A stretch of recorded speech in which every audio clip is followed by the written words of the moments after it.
नमस्कार, स्वागत है आपका। मैं हूं आपके साथ अनुज श्रीवास्तव। आप देख रहे हैं यूपी मांगे उत्तर। और यूपी मांगे उत्तर में आज बात होगी समाजवादी पार्टी की, आज बात होगी अखिलेश यादव की। सीतापुर के नैमिषारण्य में समाजवादी पार्टी ने 2 दिवसीय प्रशिक्षण शिविर का आयोजन किया और इस दौरान सपा मुखिया अखिलेश यादव ने कार्यकर्ताओं को 2024 के लिए जीत का मंत्र दिया है। 2 दिवसीय प्रशिक्षण शिविर में सपा के नेताओं ने जोरदार तरीके से भारतीय जनता पार्टी के नेताओं पर खूब हमले किए और इस शिविर के पहले दिन शिवपाल यादव और रामगोपाल यादव ने बीजेपी को असुरों की पार्टी बताया था और कहा कि असुरों के विनाश के लिए कार्यकर्ताओं को प्रशिक्षण दिया जा रहा है। शिविर में पहले दिन जहां असुरों का मुद्दा छाया रहा, वहीं दूसरे दिन की अगर हम बात करते हैं तो दूसरा दिन हिंदुत्व की बात पर टिका रहा। सपा मुखिया ने सियासी गलियारों में हलचल और भी ज्यादा बढ़ा दी है।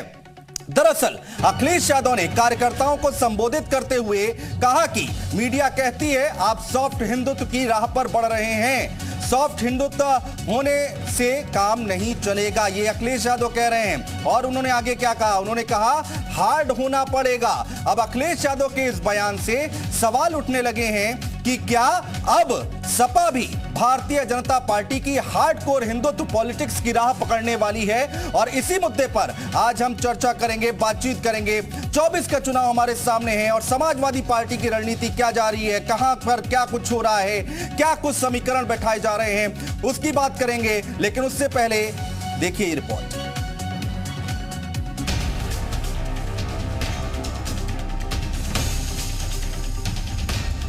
अगले साल होने वाले लोकसभा चुनाव को लेकर समाजवादी पार्टी ने भी अपनी तैयारियां शुरू कर दी। चुनाव में सत्ता पक्ष को घेरने के लिए राष्ट्रीय मुद्दों के साथ ही स्थानीय सवालों को भी पार्टी के नेता धार देंगे। समाजवादी पार्टी 2024 के लोकसभा चुनाव में करने के साथ ही बीजेपी सरकार की जमीन कमजोर करने की हर संभावना पर काम कर रही है। प्रचार आक्रामक हो और सवाल सरकार को परेशान करने वाले, सपा इसी रणनीति पर काम कर रही है।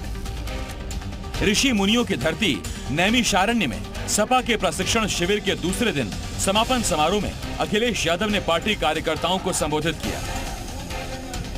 इस दौरान अखिलेश बीजेपी के खिलाफ आक्रामक नजर आए। अखिलेश ने बीजेपी के खिलाफ जमकर हमला बोला। सॉफ्ट हिंदुत्व के आरोप पर चुप्पी तोड़ते हुए अखिलेश यादव ने कहा कि सॉफ्ट तो हम पहले से थे, लेकिन अब हार्ड होने की जरूरत है। वो कह रहे हैं कि आप भी लगता सॉफ्ट हिंदू के रास्ते पर जा रहे हैं, इसलिए घबराने की जरूरत नहीं है।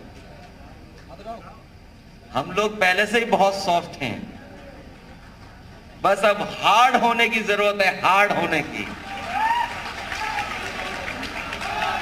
ये सॉफ्ट वाला मामला चलने वाला नहीं है। कार्यकर्ताओं में जोश भरते हुए अखिलेश ने कहा कि नैमिषारण्य की धरती पर ऐसा आयोजन संभव नहीं था। जिन लोगों ने इस कार्यक्रम में गुप्त दान देकर इसे सफल बनाया, उनको बहुत बहुत धन्यवाद देता हूँ। 44 से 48 डिग्री टेम्परेचर में हम लोग बैठे हैं, इसीलिए बीजेपी की हालत खराब है। मैं धन्यवाद देना चाहता हूँ आपका। और आज इतनी गर्मी, जहाँ टीन शेड, पंडाल और दूर दूर से चल कर के आए कार्यकर्ताओं ने परवाह नहीं की। अखिलेश यादव ने नैमिषारण्य से चुनावी बिगुल फूंका और लोक जागरण यात्रा की शुरुआत की। ये यात्रा हर लोकसभा सीट पर प्रशिक्षण शिविर के बाद निकाली जाएगी। माना जा रहा है कि सामाजिक न्याय और जातिगत जनगणना के मुद्दे पर निकाली जा रही लोक जागरण यात्रा के जरिए सपा ने दलित और पिछड़ों को साधने की रणनीति बनाई है। एक तरफ सपा सोशल इंजीनियरिंग पर जोर दे रही है, वहीं बीजेपी को टक्कर देने के लिए हिंदुत्व कार्ड भी खेल रही है। सपा अपनी विशेष वर्ग की पार्टी वाली छवि बदलने की कोशिश कर रही है। फिलहाल सपा सॉफ्ट हिंदुत्व की ओर बढ़ती दिखाई दे रही है। अब ये तो आने वाला वक्त ही बताएगा कि सपा को इसका 2024 के लोकसभा चुनाव में कितना फायदा या नुकसान होगा। ब्यूरो रिपोर्ट, जी मीडिया।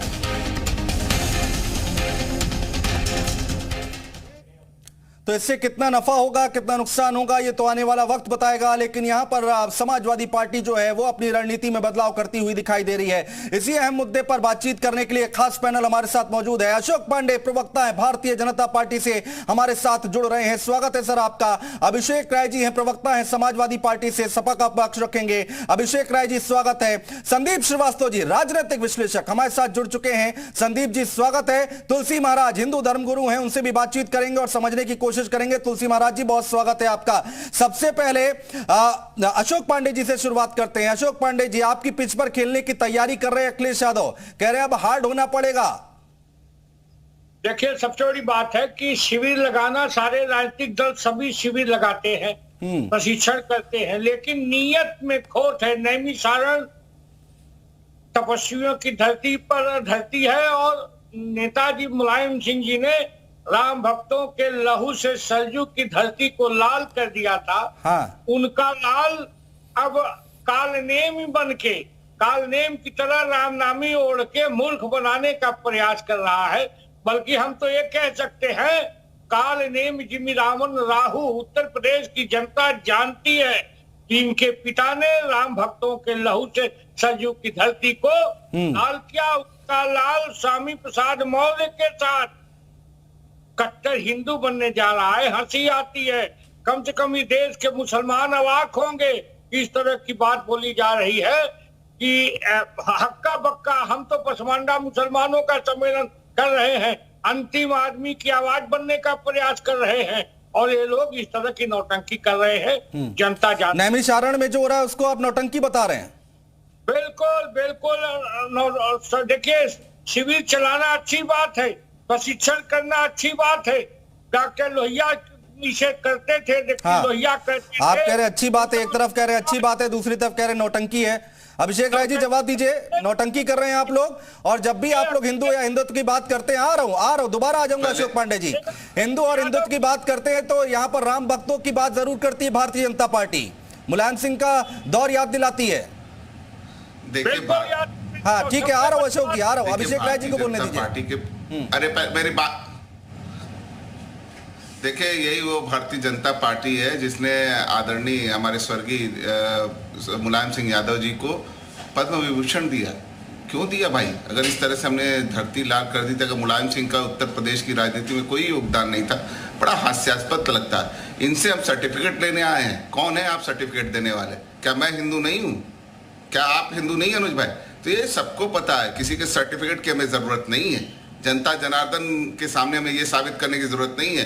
या आप हिंदुओं के ठेकेदार बन गए हो, तो ठेका लेके चल रहे हो, झूठ बोल के सिर्फ छल भ्रम से राजनीति में सत्ता करते हो।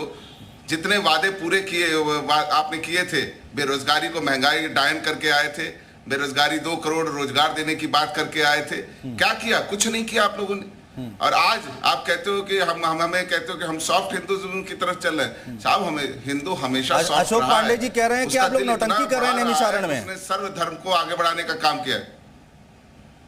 अरे देखिए, ये तो कहते हैं ना, भाषा की मर्यादा। अशोक पांडे जी बहुत वरिष्ठ हैं, हमारे बड़े भाई भी हैं, लेकिन भाषा की मर्यादा ये हमेशा भूल जाते हैं। ये नौटंकी है साहब। हम परीक्षण शिविर चला रहे हैं समाजवादी पार्टी का। अरे पहले मेरे अशोक जी, मैं आपके बीच में नहीं बोला हूं, मेरी बात सुन लीजिए। क्या हमें अधिकारी नहीं है? क्या आप हिटलर शाही की सरकार चला रहे हो? लोकतंत्र इस देश में खत्म कर देना चाहते हो? तानाशाही से चलाओगे ये सरकार? तानाशाही देख ली ना, अभी कर्नाटक में आपको मुंह की खानी पड़ी है। हाँ। इसी 18 राज्यों में आपकी सरकारें चली गई हैं। इसी तरीके से हर जगह से साफ होते चले जाओगे। अभिषेक राय, भाषा की मर्यादा आप सिखा रहे हैं होना चाहिए अशोक पांडे जी को, लेकिन असुर शब्द कहां से आ गया? ये भाषा की मर्यादा नहीं है। हमने तो नहीं कहा। मुझे एक चीज बता दिया, असुर शब्द का क्या है? अरे पहले मेरी अशोक जी मैं बोल लूं? बोलिए। असुर शब्द का अर्थ क्या है? क्या रावण जो थे, रावण से बड़ा कोई पंडित था? रावण से बड़ा कोई हिंदू था? उससे बड़ा कोई शिव भक्त था? कोई नहीं था। लेकिन वो कहते हैं उसने अपनी बुद्धि विपरीत दिशा में लगा दी, नुकसान के लिए लगा दिया, समाज कल्याण के अलावा दूसरे कामों में उसने लगा दिया। सत्ता का उसको लोभ हो गया था। तो उसको नाश करने के लिए प्रभु श्री राम ने जन्म लिया और उसका नाश किया। यहाँ रावण तो कौन है ये और तो सारी राम कौन है, दुनिया जरा ये भी जानती है बता दीजिए। रावण से बड़ा महापंडित कौन था? ये सबको पता चल जाएगा, वो जनता तय कर देगी कि यहाँ रावण कौन है और राम कौन है।